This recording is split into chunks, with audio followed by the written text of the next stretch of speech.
नमस्कार दोस्तों, एक और नई कहानी में आपका स्वागत है।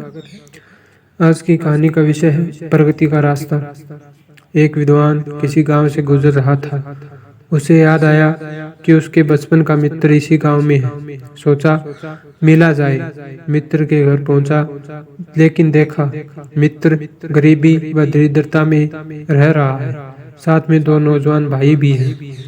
बात करते करते शाम हो गई। विद्वान ने देखा मित्र के दोनों भाइयों ने घर के पीछे आंगन में फली के पेड़ से कुछ फलियां तोड़ी और घर के बाहर बेचकर चंद पैसे कमाए और दाल आटा खरीद लाए।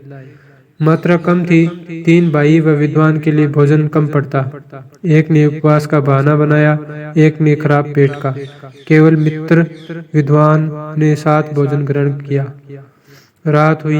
विद्वान उलझन में कि मित्र की दरिद्रता को कैसे दूर किया जाए। नींद नहीं आई। चुपके से उठा, एक कुल्हाड़ी ली और आंगन में जाकर फली का पेड़ काट डाला और रातों रात भाग गया। सुबह होते ही भीड़ जमा हुई। विद्वान की निंदा हर एक ने की कि 3 भाइयों की रोजी रोटी का एकमात्र सहारा विद्वान ने एक झटके में खत्म कर डाला। कैसा निर्दयी मित्र था। तीनों भाइयों की आंखों में आंसू थे। 2-3 बरस बीत गए।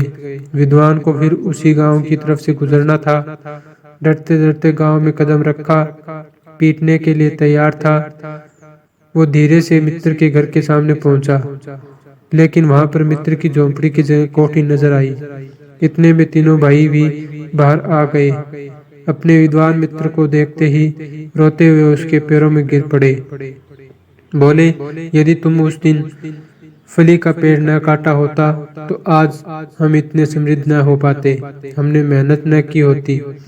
अब हम लोगों को समझ में आया कि तुमने उस रात फली का पेड़ क्यों काटा था। जब तक हम सहारे के सहारे रहते हैं, तब तक हम आत्मनिर्भर होकर प्रगति नहीं कर सकते।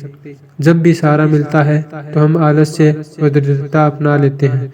दूसरा, हम तब तक कुछ नहीं करते जब तक कि हमारे सामने नितांत आवश्यकता नहीं होती, जब तक हमारे चारों ओर अंधेरा नहीं छा जाता। जीवन के क्षेत्र में इस तरह के फली के पेड़ लगे होते हैं। आवश्यकता है इन पेड़ों को एक झटके में काट देने की।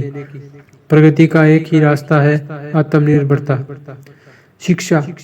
हम सभी को सफल जीवन जीने के लिए अपने सुविधा क्षेत्र, कंफर्ट जोन से बाहर निकलना ही होगा। इस तरह से ही काफी लोगों ने अपने जीवन में बड़ी बड़ी सफलताएं अर्जित की। उम्मीद है ये आपको अच्छी लगी होगी। अच्छी लगी हो तो कृपया इसे आगे से आगे शेयर करें, वीडियो को लाइक करें और आपके सुझाव कमेंट बॉक्स के थ्रू हमें अवश्य दें। धन्यवाद।